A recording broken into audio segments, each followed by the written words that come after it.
up, everybody? This is Maury from the Erie Better Beer Bureau. Today I'm going to be reviewing Sweetwater IPA.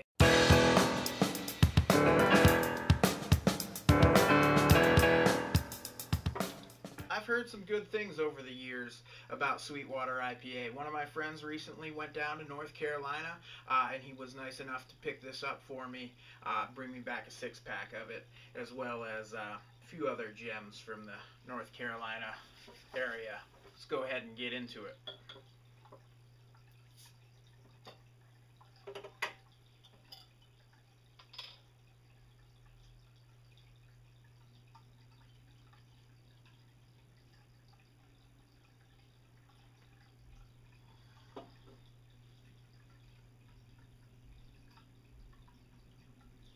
Okay, there's a good 2 fingers of just an off-white colored foam sitting on top of just a slightly hazy orange colored, little bit of copper colored IPA.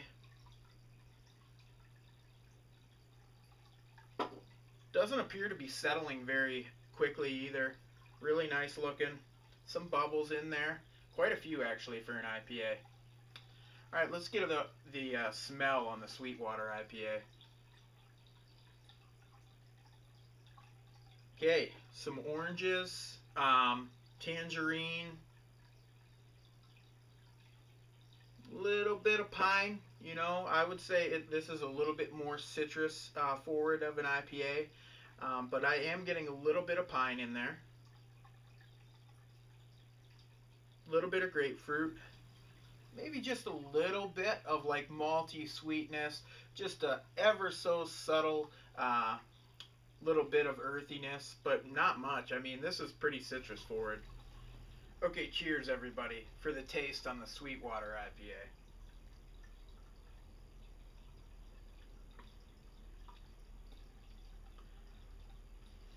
Really nice like citrus, orange, grapefruit taste up front with a little bit of bitterness from the hop.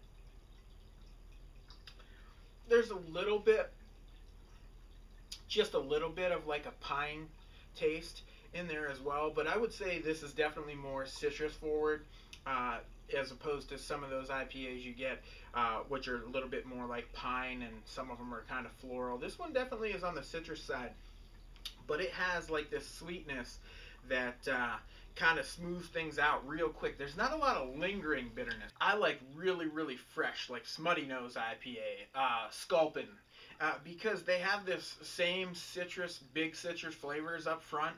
With Smutty Nose, it's a little bit more of a pine, but then there's also some lingering bitterness that you're left with. I feel like some of these IPAs, and I'm not dissing Sweetwater IPA here because it's very good, but I just prefer with my IPAs just a little bit extra lingering bitterness. That's all. This particular bottle is, oh yeah, there it is. This one is best enjoyed before 9/3/12. So, you know, September 3rd. So this is still definitely well within its drinking range here. It's definitely a tasty IPA. Easy to drink at 6.3%.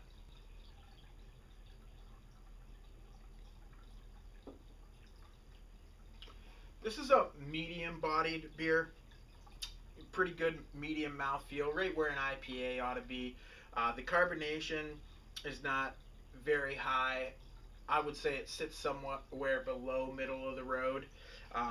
The bubbles, you know, especially when I first poured it, even now, I was wondering if it would have a little bit more snap and bite to it as far as the carbonation goes, but actually it's pretty soft. Somewhere below middle of the road. Sweetwater is one of those breweries whose beers are not available up here in Pennsylvania. I wish they were.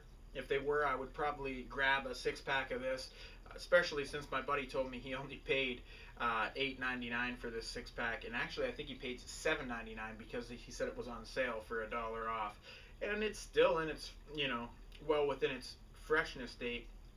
So that's a pretty good deal, I would say, for 6 Sweetwater IPAs. I would pay $7.99 any day. So for my final thoughts and my score on the Sweetwater IPA, I'm going to give it a 4 out of 5. It is a really good IPA. if this had a little bit more lingering hop flavor, it would be right up there among my favorite. Especially, it's not even a double IPA. This is for just a standard IPA. This is an excellent beer. All right, thanks for watching, everybody. Cheers.